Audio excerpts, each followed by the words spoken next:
Welcome back to the boring history for sleep, where tonight's main event is not much of an event at all.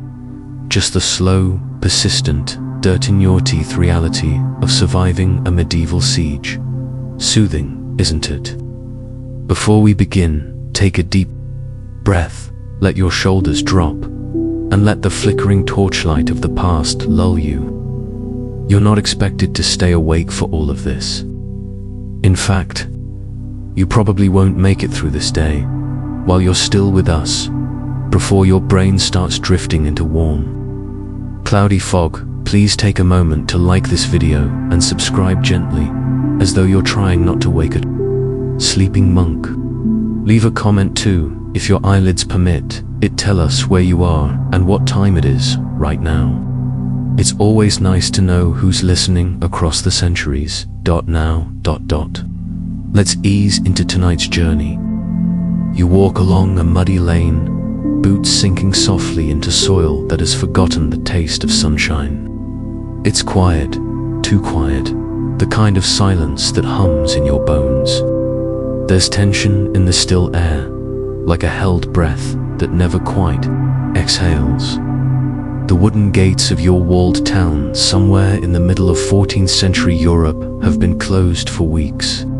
You stopped counting days after the bread ran out. Inside the walls, there's no battle, not yet, just waiting, and the humans scramble to make do. You pass a young boy collecting rainwater in cracked ceramic bowls. His tunic is too thin, but he still hums to himself. Somewhere, someone is grinding barley that smells like musty hay. A woman with stiff hands threads nettles into ropes. You glance up at the sky. It's a pale, woolly grey, with a kind of light that makes everything look like it's been rubbed with ashes.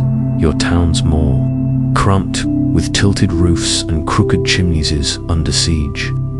You knew the rumors before you saw the soldiers on the horizon. A rival lord, a tax dispute, or just boredom, honestly. Armies get twitchy. Now they wait out there, beyond the stone walls, scattered across hills like lazy wolves with tents. Inside, you all do what people always do: try to pretend life is normal. You hear the rhythmic thunk of wood being chopped. Not for fire, there's barely any left, but for barricades. They're reinforcing weak spots, which is just a medieval way of saying good luck, future us. The church bells no longer ring for prayer. They ring only for warnings. You pass the church anyway, where candles burn low in waxy puddles. An old man mutters a Latin psalm, then coughs through it. You sit beside him for a moment, not for religion, but for warmth. Today, they're rationing turnips. Yesterday, it was barley water soup. Tomorrow, well, let's not talk about tomorrow yet. A child runs past you with a wooden spoon tied to his belt like a weapon. He's grinning, somehow. You smile back, somehow. The baker's wife is collecting her own urine to use in leather curing. You try not to smell it. The pigeons are long gone, eaten. No one says it out loud, but the town cats have been looking, thinned out to dot. And above all this, the siege goes on quietly. That's the hardest part. The wondering, not knowing whether you'll wake up to silence again, or to the sound of ladders scraping stone. The sun dips behind the clouds. Not that it was ever really out. You return to your shared room in a timber-framed house that leans slightly to the left. 4 of you sleep there, heads like puzzle pieces. You sit, you wait. You listen to the hunger in your belly like it's an old song. And as night falls over your little town, you stare up at the wooden beams and wonder how long people can live like this. The answer, it turns out, is longer than you'd think. Morning arrives without fanfare. A grey light leaks in through the wooden shutters, painting everything in soft, cold colors. You rise slowly, joints stiff, the straw mattress having offered little more support than the floor. A rat watches you from the hearth, unbothered, like a roommate you didn't choose. Today, like most days now, begins with water, or the search for it. The town well is guarded not out of paranoia, but necessity. You make your way there with your bucket, past neighbors who don't say much anymore. There's a strange etiquette to siege life, everyone pretends not to. Notice how thin everyone else is getting. At the well, a girl drops her bucket in and swears under her breath when the rope slips. You offer yours without speaking. She nods in thanks and ties her hair back with a strip of linen that used to be a sleeve. Creativity is the only real currency now. The major fact of this day is this: most medieval sieges didn't end with battle. They ended with boredom, rot, and bargaining. It was more about patience than swordplay. You don't know that, of course, but you feel it. The dragging days, the repetition, the way nothing happens, and that's the terrifying part. Later, in the main square, the town reeve reads a list of new rules. Half rations for all, except the guards. No open flames. No more baking bread in outdoor ovens, they draw smoke. The crowd listens, but no one protests. No one has the energy. You see a young woman trade her only mirror for a sack of oats. Another man is selling miracle bones that are probably just rabbit femurs. You almost laugh, almost back in your shared house. Someone has patched the window with parchment. It flutters when the wind pushes in, but it's better than nothing. You scrape what's left of a carrot into the communal pot, where other scraps stew together like a soup of wishes. It smells like salt and hope. Outside, there's a sudden commotion. You peer out cautiously. A message has arrived. An arrow, stuck in the wall, with parchment tied around its shaft. It's a demand: surrender or starve. The usual. The townsfolk gather, read it silently, and then go back to their chores. It's not the first demand. It won't be the last. A few hours later, the priest comes door to door, offering blessings for a crust of bread. You give him none. He blesses you anyway, pressing a warm hand to your forehead. His skin smells like oil and smoke by evening. Someone starts playing a fiddle. It's out of tune, but you sit near the music just the same. You're not sure who the player is. Some traveler who got trapped here when the siege began. His fingers are quick, his face unreadable. The song is cheerful in a hollow way. You sway gently, like a leaf in an autumn gust. Around you, people close their eyes. For a moment, it almost feels like a festival. Almost, you return home in the dark, stepping over the curled shapes of those who've chosen to sleep outside tonight. There's no reason, really. Just too many bodies, not enough space, and perhaps the fantasy of fresh air. You lie down, pull the thin blanket to your chin, and stare once more at those crooked ceiling beams. The quiet is loud. Somewhere far off, a dog barks once, then not. Again, you wonder if the people outside the walls are cold too. You wonder what they eat. You wonder if they're as scared as you. Then your thoughts start to drift, and the day, long and empty and oddly full, finally fades into sleep. Dawn arrives without ceremony. Again, the light trickles in, the same dull pewter as yesterday and the day before that. You stretch slowly, because there's no reason to rush, and listen for the sounds that have become your daily weather report. No shouting, no horns, no crashing ladders, just chickens clucking softly somewhere, the faint slosh of someone pouring water, and the ever-present cough of old woman Bruna down the lane. Asterisk, you sit up. Your stomach growls in protest, but there's not much to offer it. A half handful of dried beans from the communal stash. You chew them slowly, like that somehow makes them more filling. Across the room, your housemate mumbles in his sleep. He's dreaming against something about horses. Horses don't exist in here anymore. They were the first to go, long before you ran out of salt. Asterisk, today, you're on wall duty. Not because you're a soldier. Your sword experience involves firewood and accidental splinters, but because anyone with functioning arms takes turns now. You pull on a woolen cloak that smells like damp cellar and stew smoke. Then make your way toward the battlements. Asterisk, you pass the tannery. The smell is almost violent, but you're used to it.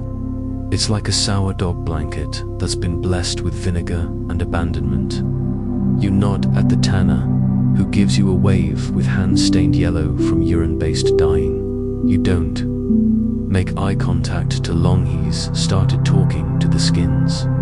Asterisk, the wall is higher than it looks from below. From up here, the town looks smaller, almost tidy, like a dollhouse someone forgot to finish.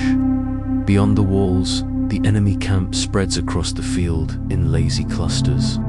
A few soldiers walk among the tents, kicking up dust. One of them relieves himself near a shrub, with all the ceremony of a man watering roses. Asterisk, your fellow lookout today is Hannelore, who used to bake the best rye bread in town. Her apron is now a belt. She passes you a tiny square of hard cheese, and the two of you chew in silence, elbows resting on cold stone. Asterisk, I miss arguments, she says after a while, back when people had energy to be annoying. Asterisk, you nod. She's right, there's something eerie about a town this quiet. You haven't heard a good drunken brawl in weeks. Even the rats seem to walk gently now. Asterisk, below, near the gate, a small group is setting up a latrine trench. There's a rhythm to it. Dig, curse, wipe brow, repeat. Everyone has their roles, some official, most invented. You remember when the potter started fortification divining. He walks the walls every morning with a stick, tapping bricks and declaring whether they'll hold. It's nonsense, but oddly comforting. He says today's bricks are feeling steadfast, but emotionally distant. Asterisk, back on the wall, you spot a falcon circling. It's rare to see birds these days. You and Hannelore both follow its path like children watching a kite. It lands on a tree just outside the walls, then vanishes again. Asterisk, at midday, the sky darkens with incoming clouds. Rain would be welcome, not for the mud, but for the barrels. A soft drizzle starts, not enough to soak, just enough to whisper across the rooftops. You watch droplets gather on the stone, chasing one another like tiny silver beads. It's oddly mesmerizing. Asterisk, down below, a cart creaks through the square. Two men push it slowly, and from its open top wafts the bitter smell of vinegar-soaked linen. The apothecary's assistant hands out little cloth squares soaked in rosemary water. Breathe through this, he says. Keeps the bad airs out. Asterisk, you press it to your nose. It doesn't help, but it's nice to pretend. Asterisk, that night, you sit with a group around a dying fire. No one talks much anymore, but someone's brought a chessboard carved from bone and stone. The pieces are mismatched and crude, and you're not entirely sure everyone knows the rules, but it passes the time. Asterisk, you win a round by accident. There is no prize. Asterisk, across the fire, someone begins to hum a lullaby. It's soft, off-key, and half forgotten. You remember the tune, vaguely. Your mother used to hum it while kneading dough. That feels like another life now. Asterisk, as the flames shrink to orange coals, you tilt your head back and watch the faint shapes of clouds drifting overhead. The stars are out, hidden behind layers of mist and time. Asterisk, someone sneezes. Someone laughs. Quietly, someone, somewhere, begins snoring. Asterisk, and again. You fall asleep not because you want to, but because there's nothing left to stay awake for. Asterisk, asterisk, asterisk. The morning brings something new, smoke. Asterisk, not from fire, not yet. Just a wide, curling ribbon of campfire smoke drifting in from the enemy camp. It smells like roasted onions, which feels vaguely offensive. You haven't seen an onion in weeks. Asterisk, you pull on your shoes and step into the street. The town feels tighter today, like the walls have moved inward. Children are quieter, dogs less barky, and even the bells of the monastery sound a little hesitant. Asterisk, you stop at the bakery not to buy. Of course, but because that's where the daily board of messages gets posted. Small slips of parchment, mostly prayers, wishes, or desperate trades. Asterisk will mend boots for dried peas. Asterisk looking for candle ends. Asterisk, does anyone have thimbles? Asterisk, you leave a note of your own. We'll sing for turnips. It's half joke. You don't expect a reply. Asterisk, you're assigned to help with the soup line today, down near the market square. The pots are enormous, blackened with soot and ancient stories. Into them go whatever's left: split beans, root ends, cabbage cores. There's a trick to stirring it right. You learn it quickly. Stir too fast and the bottom burns. Stir too slow and the top skins over like a sleepy eye. Asterisk, a woman offers you a piece of salted fish in thanks. It's small and shriveled and possibly not fish at all, but it tastes of the sea and salt. And you let it dissolve on your tongue like candy. Asterisk, around midday. There's news. A messenger has arrived under a white flag. Asterisk, you don't see him, but the gossip travels like fire on dry parchment. The enemy is offering terms again. Surrender, amnesty, food. Not freedom, but food. It's tempting. Asterisk. People gather in knots, whispering. Some are hopeful, some are furious. The priest calls it a test. The baker calls it an insult. You call it interesting. Asterisk, later, you help a child patch a leaking roof with wax and wool. It's not your house, doesn't matter. In siege life, every child is sort of yours. He thanks you with a stone shaped like a snail. You put it in your pocket. It feels lucky. Asterisk, you pass the old fountain. The water's dried up, but someone has placed fresh pine needles in the basin. A little shrine, no one knows who. People keep adding to it twigs, feathers, bits of ribbon. It becomes something sacred without anyone saying so. Asterisk, that evening, the mood is strange. No one knows whether to hope or brace. The council meets in secret, but the torches give them away. You sit with Hannelore again, this time at her house. She has a candle, a real one. You watch the flame flicker like it might blink out at any moment. Asterisk, will last another week, she says. 2, if we eat the pigeons. There are no pigeons, you reply. Exactly.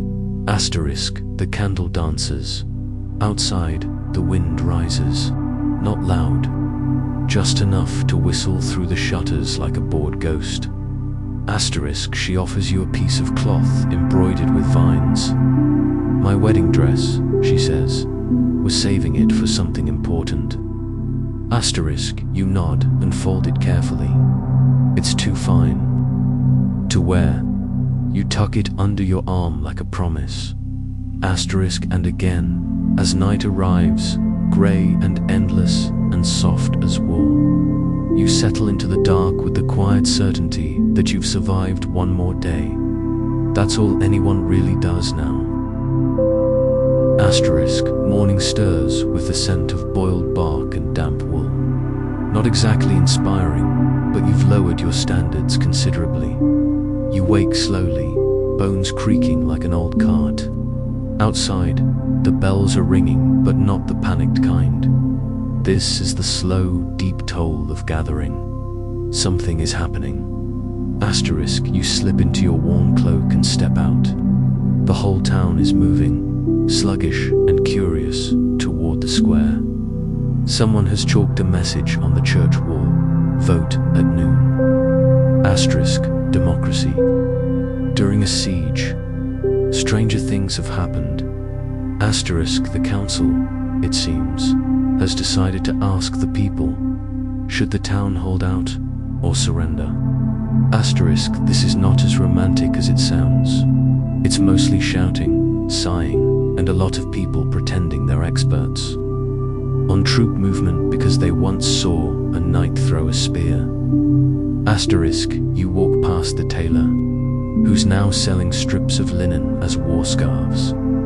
Past the blacksmith, who's melting down door knockers into makeshift arrowheads.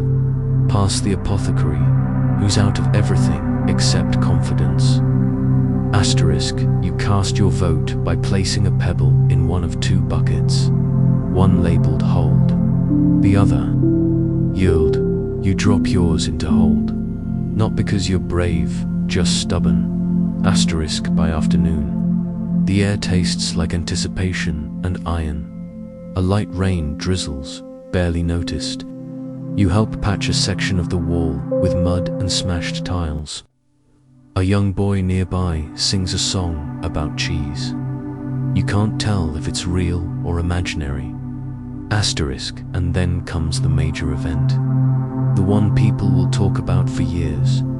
A supply cart breaks through. Asterisk, a lone donkey, somehow guided by fate or folly, barrels through a gap in the enemy watch. The cart behind it rattles with sacks of rye and something that smells suspiciously like dried apples. The town erupts not with cheers, but stunned disbelief. Is this a trick? A gift? A miracle? No one knows. Asterisk, the donkey is tired. The man driving it is thinner than you, but he grins like he's just outwitted the world. The food is real. It's not enough to end the siege, but enough to feel like a crack in the despair, enough to stretch the patience, enough to believe in another day. Asterisk, that night, the entire town shares a stew so fragrant it makes people weep quietly. Someone finds a half bottle of wine. Another person plays a flute that's missing 2 notes. You sit in the square by the flickering torchlight, hands warm around a clay bowl, and watch steam rise into the cool air like a prayer. Asterisk, you think of the child with the snail-shaped stone, of Hannelor's wedding cloth, of the falcon and the vinegar linen, of how a town, pressed and pinched and starved of color, somehow still makes room for small, shining things. Asterisk, you're not sure how long the siege will last. No one is. Asterisk, but tonight the walls hold. The people hold. The silence outside is matched by a strange, glowing stillness within. Asterisk, and sleep, when it comes, arrives slowly like a tide creeping over sand. Warm, heavy, and earned. Asterisk, asterisk, wind down, asterisk, and now. The torches have burned low, the bowls are empty, the songs faded to memory, and the walls still standing guard quiet once more. The little town under siege rests in the gentle hush of another survived night. Asterisk, your limbs are tired, not from battle, but from all the little acts of staying human. The patience, the sharing, The soft rituals of getting by. You feel the weight of wool blankets and the safe ache of a day spent. Asterisk outside, the night sky stretches wide and silver. A single star peeks through, maybe real, maybe imagined. The wind sighs against rooftops like a story wrapping up. Nothing dramatic, just peace in stillness. The kind of calm that only comes when there's nothing more to do. Asterisk, you lie back, let your breath slow. You hear the gentle clink of a spoon in an empty pot. A door creaks. A lullaby hums from someone's window. You picture the donkey asleep, belly full, the walls quiet, the people drifting into dreams. Asterisk, tomorrow may bring smoke or sun, silence or noise. But that's not your worry now. You're here, safe for this moment. Heavy-limbed, eyelids lowering, breath even. Asterisk, let the world shrink. Let the siege fade. Let the stillness wrap around you like a thick wool cloak. Asterisk, you've survived the day. That's enough. That's everything. Sleep well, time traveler.